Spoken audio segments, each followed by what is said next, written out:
whether you're moving your opponent left and right and also in and out from the table. So she will play some short to try and bring Rachel into the table. Then she'll play longer to push her back out. There's a lot of really subtle tactics that kind of come into play. She missed on the forehand that time, but again, saw that very similar. I think that going back and speaking with her coach, she got a little bit of advice of exactly what you're talking about, Matt, of varying the depth of her shots and using that little drop backhand chop.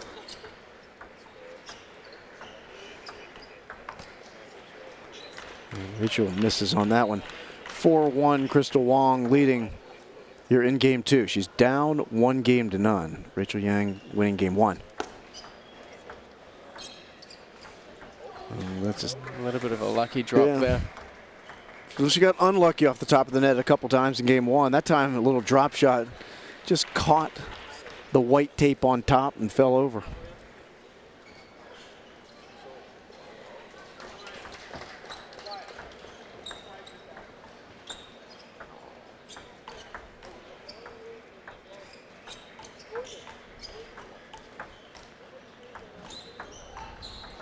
There's that steady play that Crystal Wang needs to use. You can see a very obvious change in rhythm for Crystal Wang coming out into the second game. You can just see she's playing slower, a little bit more spin, and a bit of a higher arc as well, and forcing Rachel to, it's very difficult when there's a lot of spin and the ball's high for a chopper to keep the ball low to the net. So Crystal's done really well at setting up the attacking balls so they're a little bit easier.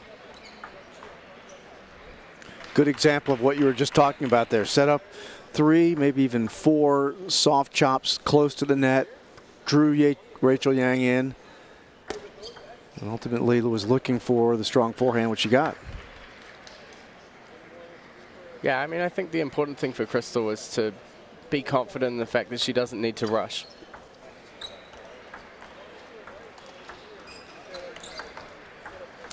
Another good job of varying the length. Forced Rachel to come in and then was set up for the power shot. 9-2. And now game point for Crystal Wang here in game 2. She's down 1-0. Quarterfinals of the young ladies qualifying event for the Youth Olympics.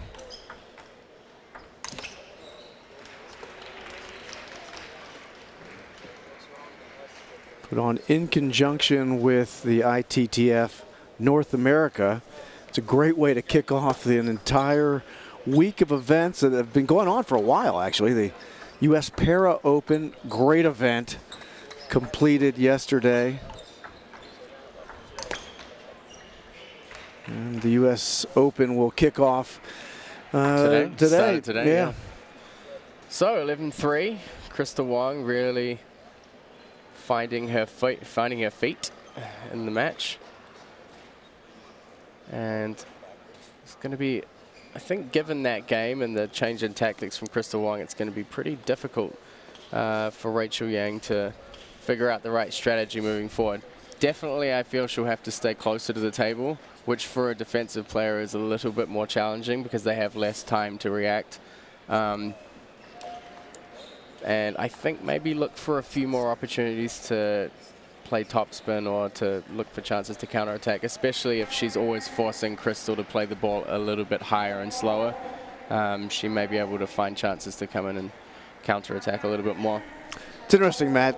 It would seem to me that under that strategy, your footwork is going to be absolutely crucial. You're going to have to be extremely quick. If you are drawn to the table and you play the chopping style, you're going to have to be able to come up, make a quick play, and then get yourself back into the defensive position that you want to be in. If you're flat-footed at all, you're going to be caught repeatedly. Yeah, no, it's very difficult. And a lot of people don't realize that if you map the movement of a player on a table tennis table during one point, when you see defensive players, there's just so much movement, you know, into the table, out of the table, left, right, you know, out of the way for the body. Again, Crystal Wang showing that strategy of just using the soft chops just barely over top of the net and drawing Rachel Yang towards the net.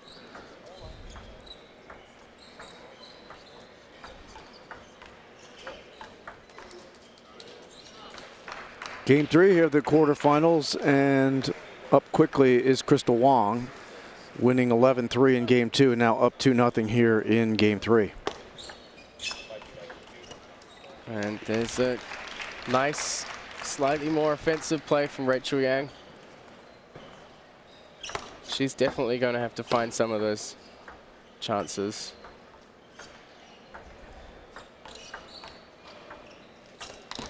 And she looks for another one. Doesn't quite convert it. She looks towards her corner, and her coach gives her some exhortation. I think that's what the coach was looking for right there, is that opportunity to take a little bit more aggressive posture. Well, I mean, there'll be no shortage of tactics for her. She has Gao Jun in her corner, many time Olympian.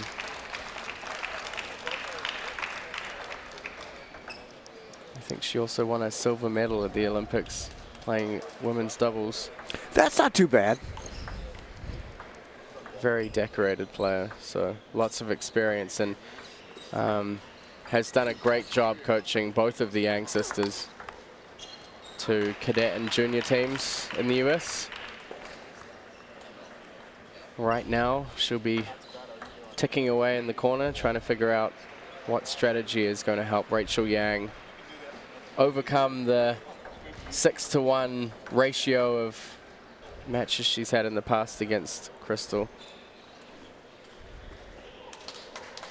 It's interesting that it's Crystal Wang now trying to slow things down just a little bit, leading 4-2 here in Game 3.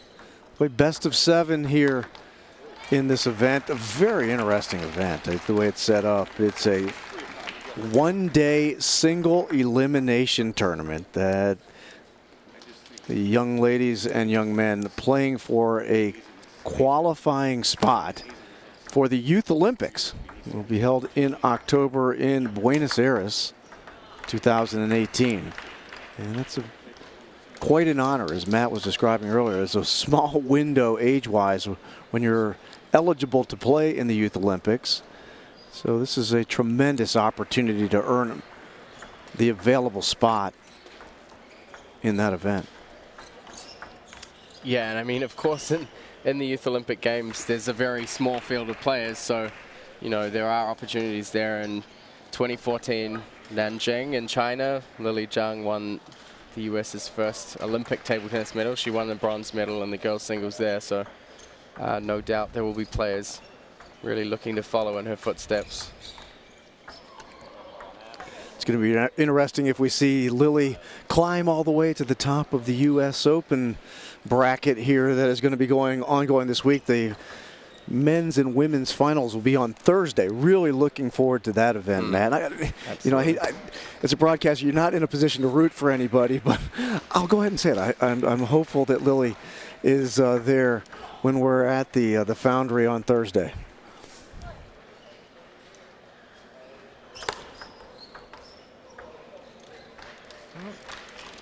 Bit of an air ball there from Crystal Wang. She's definitely stabilized a lot over the last couple of games. We're seeing her pushing a lot more, so that's really a sign that she's not scared of Rachel attacking. I mean, if she's comfortable pushing long frequently before she opens up, it gives her a lot of time to choose which ball she attacks first, and it's a sign of confidence for her that she's not really too worried.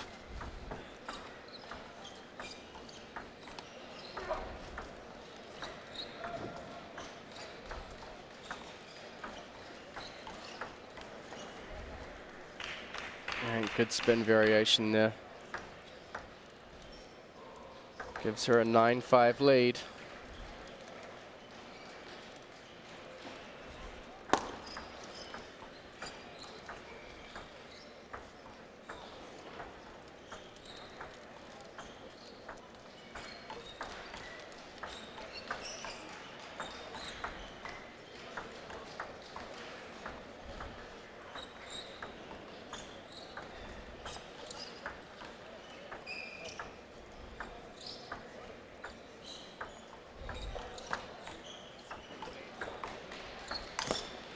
Big rally that time. Almost looked like Crystal was in position for that last ball, but just a little bit mistimed. Great job by both players, just holding their own there. Love the way Rachel watches the ball right onto the racket on each of those chop shots. A nice forehand loop that time from Rachel Yang, and clawing her way back into game 3. Games are tied 1 apiece, with Rachel winning 12-10 in the first game. Crystal took control in game 2 at 11-3, but this a closer affair.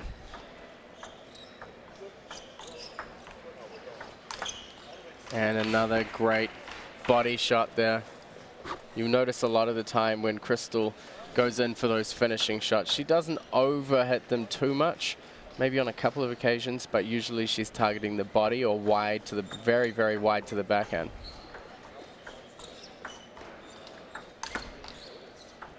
Caught the edge.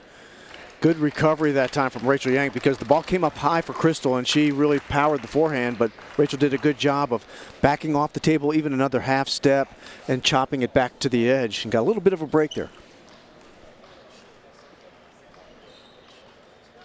Lucky break, which will give her 2 serves here.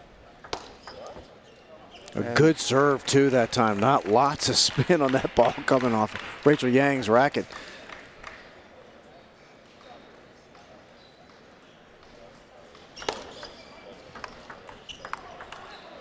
And again, we see her come back to this crucial situation where she has to win the point, and she switches over to attacking. It's a very, very awkward ball to play against when somebody's attacking with long pimple rubber.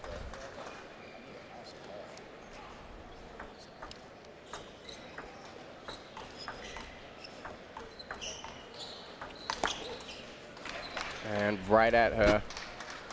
Gives Crystal Wang the 11-10 advantage. You described it earlier, but it's that shot into the body that almost comes to the left shoulder of Rachel. It's very difficult to handle.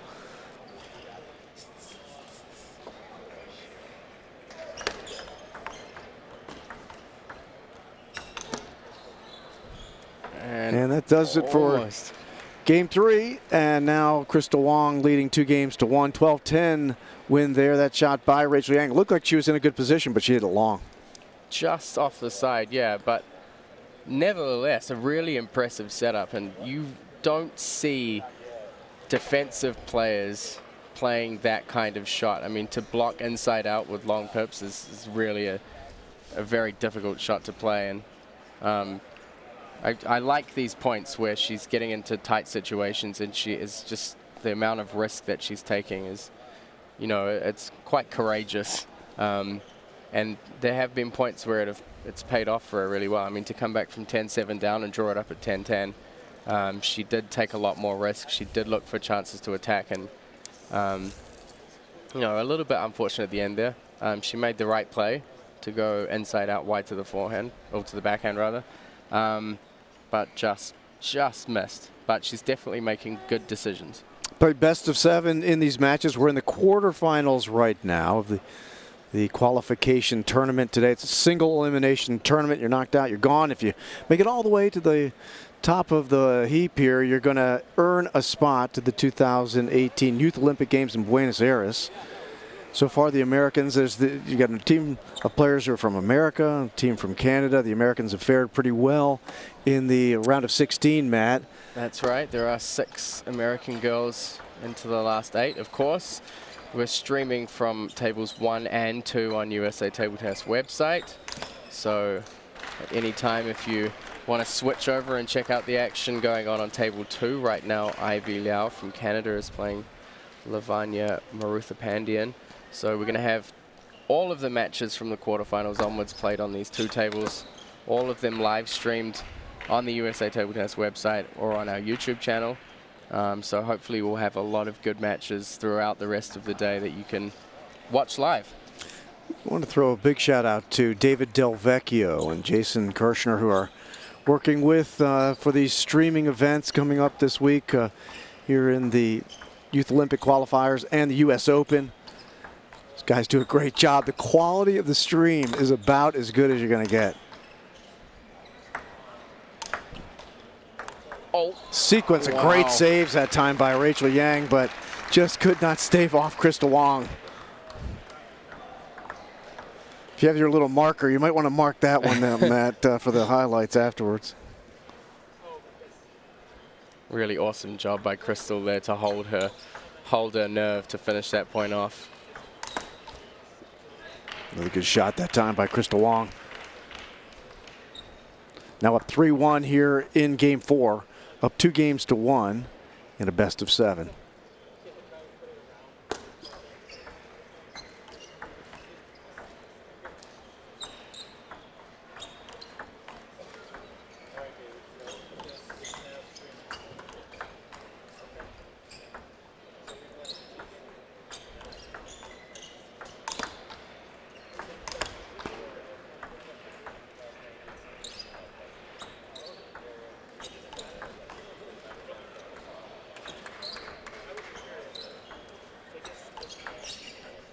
Another And excellent rally. Great rally. Rachel Yang, great footwork. She was very deep off the table, charged her way to the table, had made a couple of really nice plays.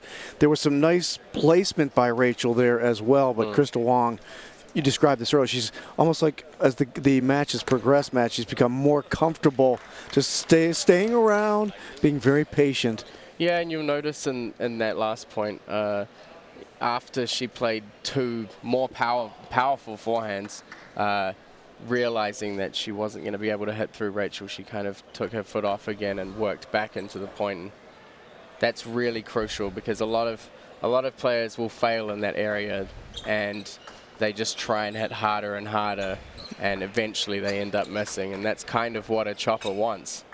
That's a great point. That's an excellent point. As you get almost like frustrated, like, oh, that wasn't a winner. I've got to hit it even harder, and the chopper just keeps bringing it right back onto the table.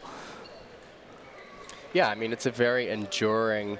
It takes a lot of stamina. It takes a lot of energy, not just physically but mentally as well, because you always have to think about changing your strokes and where you're placing the ball. Rachel back up to even here at 4-4 in game 4.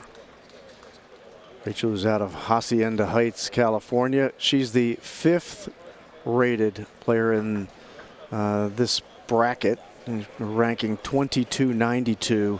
That's a rating, or USATT rating. And of course, Crystal's the #1 seed. Her USATT rating coming into this event at 2409.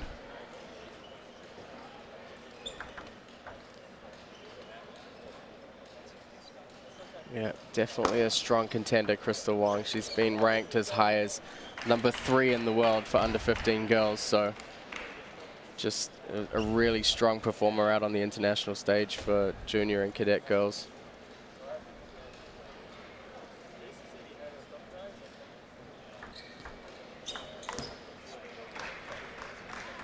But she's going to have to draw it back a little bit and make sure she gets those shots on. Rachel Yang takes a 1-point lead here in game 4. Serve over to Crystal Wang.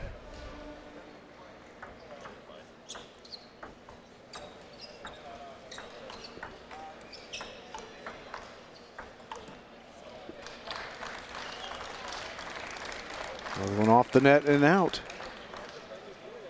Looks like a few more errors are starting to creep back in. That level of precision just goes to show you how crucial it is.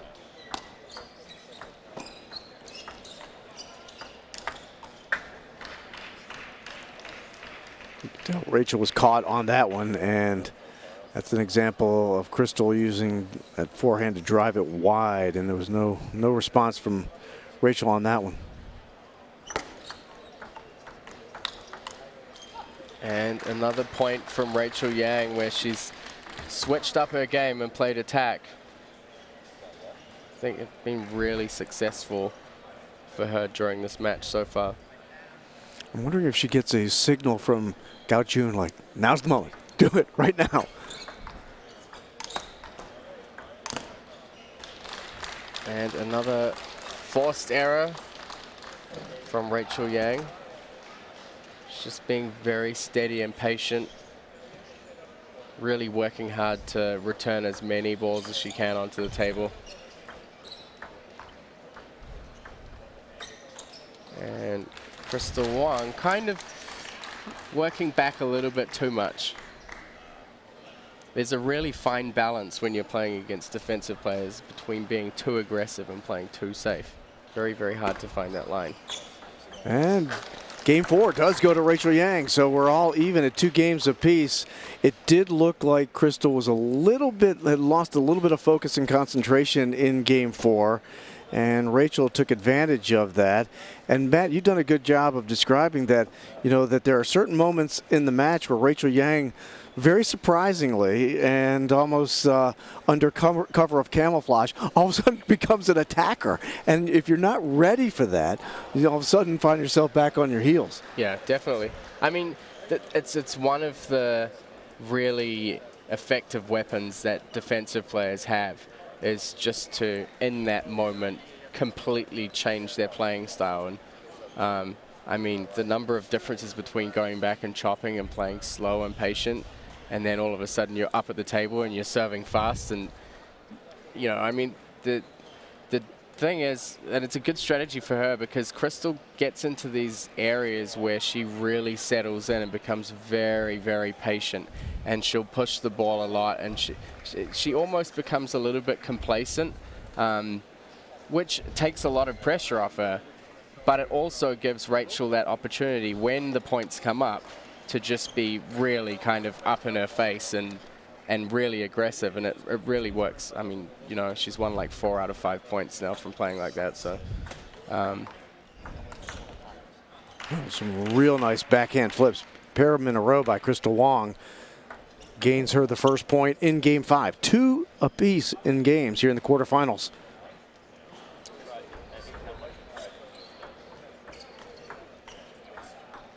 yeah, I mean, this game right now is really crucial. I think more so for Crystal, because it's very hard to play a defensive player when you're under a lot of pressure.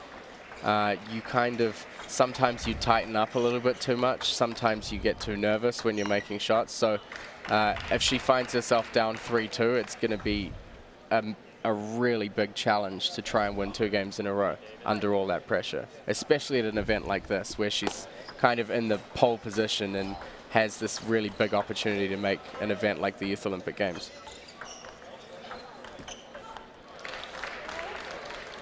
Drives that one into the net. It's now 3-1. Crystal with the serve.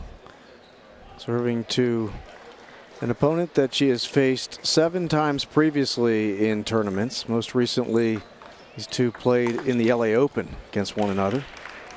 Crystal did win that one, and she's had good success. Crystal Wang has had good success against Rachel Yang. 6-1 is a record, but all that goes out the window anytime you tee it up. Yeah, I mean, there are some advantages for her, in that she kind of has a playing strategy that she can go back to that she knows is effective. But it's like you said, when you're playing a match like this where everything's on the line, it can be hard to focus on, what things have won you points before and remember all of those strategies. And not only that, but in such a huge match, Rachel Yang is not going to come out here and play exactly the same as she has those 6 times she's lost. She is, and she's proven it already, she's really working very hard to try and find different strategies to give her a little bit of an edge in this match.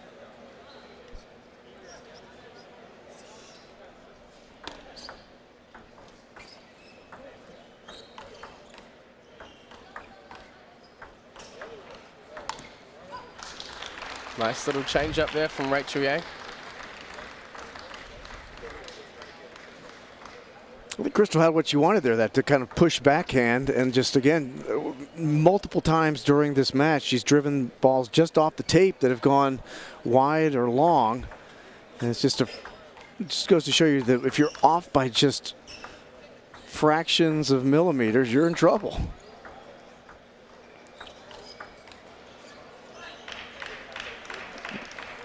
Little fist pump there from Crystal Wang.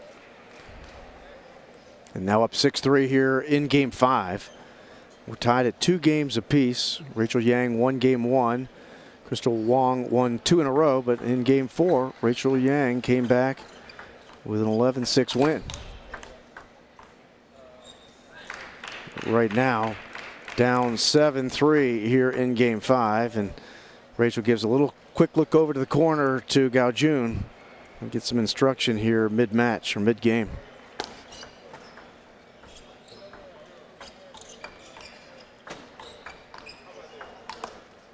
And again, just drives it a little bit long. Can see the placement at work though. She opened the first one to the middle, closer to the body, took the next one out wide to the backhand.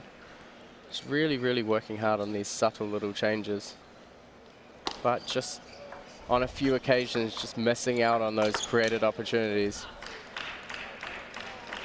Rachel Yang was in the right position to try to return that power forehand, but her return went long. You could tell she's a little frustrated. I think she felt like that was a ball that she could handle.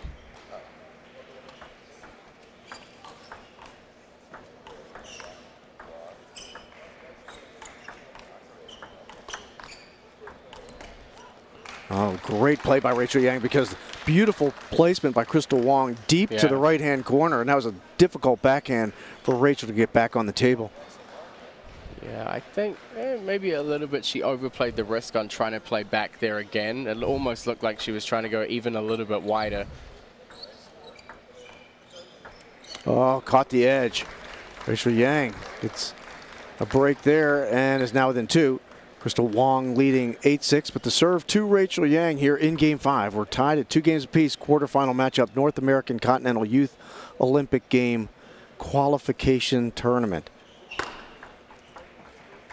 And another point for Rachel Yang. Crystal Wang's going to have to be pretty careful here. Remember, 10-7 in the last game. Rachel Yang clipped the edge and then came back and won the set. So Crystal's really going to have a focus in. And a missed serve from Rachel Yang. That backhand serve, it looked like it caught the top of the net and went long. It's going to give a bit of a reprieve to Crystal Wang. She gets 2 serves now and has the 2-point advantage. Just slides the ball in. Huge game point for Crystal Wang. Triple game point.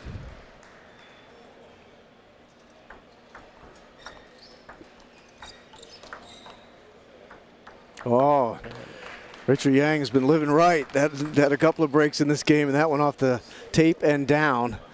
And now back within 2. And the serve.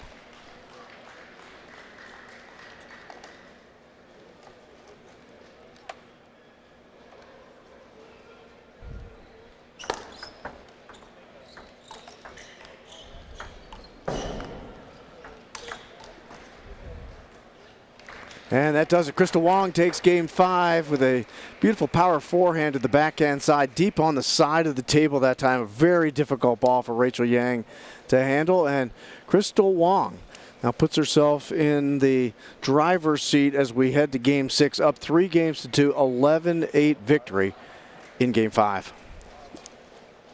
And I think a great match from both players so far. And I think really one of the exciting things about watching 2 young players playing an attack versus defense game is just seeing how they handle all of the changes and all of the, I mean, for players their age, there's so much strategy going on in this match, and you know, tactics are changing all the time, and there's a lot of variation and you know, quite a lot of maturity in their game for such young players. So I think it's been a very impressive match so far, and it's been good to see when a player comes out and wins a game, the other player has really fought back and switched their tactics up. I mean, Rachel Yang, she played well in the first game, played a little bit aggressively towards the end to finish that game off. Then Crystal came back out, played a little bit more steady, a little bit slower, more variation, won the next game, you know, and then Rachel Yang's been battling back in and taking these opportunities. So there's been a lot of back and forth, but nobody's really kind of got away yet. They've both been kind of dragging each other back by the heels and saying, no, you know, this is my once-in-a-lifetime opportunity. I've got to do basically everything I can to stay in the match. And game 6 starts off here with a Point for Crystal Wang. She's up 1-0. She's up 3 games to 2.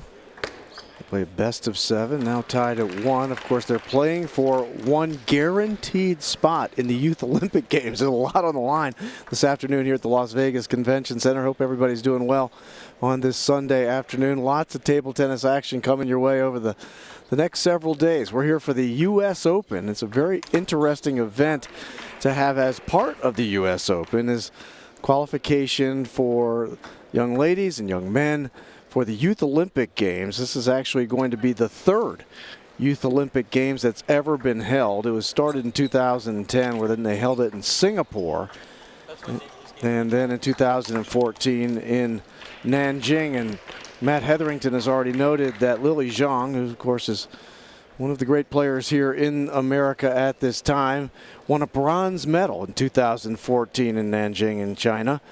And that is the lone Olympic medal won in table tennis by anybody from America to this point, Matt. Although, Matt, somewhere in the future, I know we're going to put an American on the podium. I hope Come on, so. man. Let's have some confidence here. We, of course, in 2020, Tokyo coming up, 24, you've got beautiful Paris, France, and then by 2028, we better have somebody in LA or else. I'm going. That's my line in the sand right there, man. And it could be actually one of these individuals that we're seeing this weekend. That's right. It could be. So 4-1, Crystal Wang taking control here, seeing this opportunity. Maybe a bit of a light at the end of the tunnel here. And a timeout is called. Rachel Yang really needs to do something quickly to get back in and level this game up before Crystal Wang can get away and get towards the finish line. It's going to be very interesting. This is a moment where you wouldn't mind having the open mic over. Of course, I'm not sure if they're probably not speaking in English. They don't want anybody else to hear. They might be. I'm not sure. Gao Jun and her student, of course, Rachel Yang, but you'd love to know what she's saying in those circumstances. By the motion of her arm, it looked like she was talking about a little bit about just the consistency of stroke that Rachel's had here in the early going of Game 6.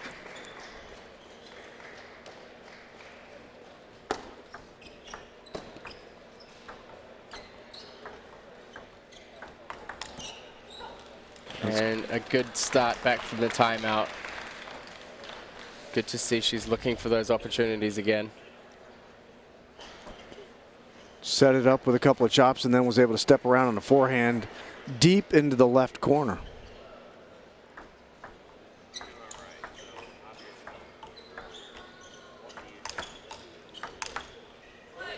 Nice play there from Crystal Wang. You can see again, she gets that slightly easier ball, targets the body. She actually didn't quite manage to hit her mark, but she was ready for the next ball and switched back across to the backhand side. We may need a new ball here. I think that one snuck underneath the risers that are here at the Las Vegas Convention Center. Everybody packed into the building here. It's all set up for the U.S. Open, which started today. Of course, U.S. Para Open was played earlier this week. Tremendous event. And it's one of those events you come out and you watch in the competitive fire of the players. It was really exciting. The ceremony, giving out the awards. A lot of really interesting folks playing some great table tennis. Yeah, definitely, and some great results from U.S. players as well.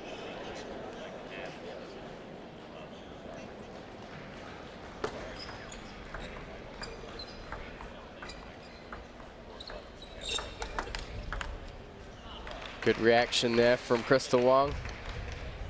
Now with a 7-2 lead.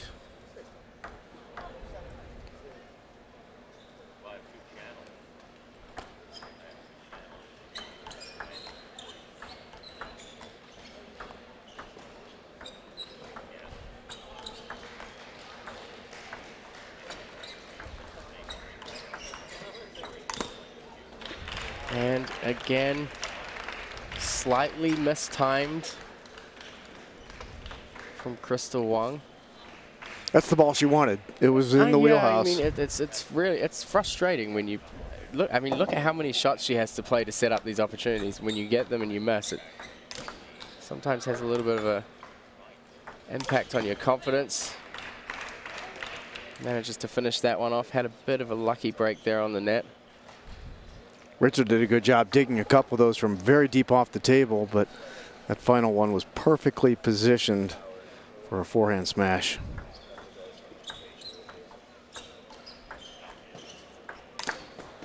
That all started with a brilliant serve that time, I thought, by Crystal Wang. First time we saw a little short spinner to the deep for her on the left side of the table, which forced Rachel to jump up and make a play, and the next thing you know, she was kind of on her heels from that point forward.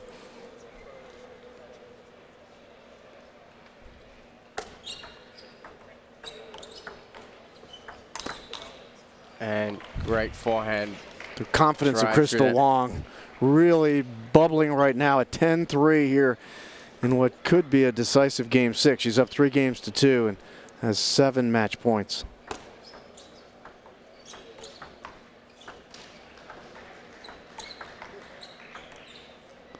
Not on that one. 10-4.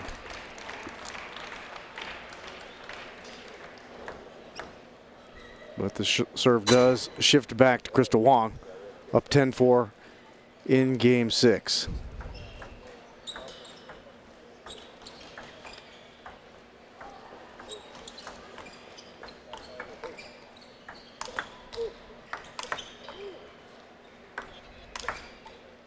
And that does it. Crystal Wang is on to the semifinals here in the qualification events for the Youth Olympics in Buenos Aires in October of 2018.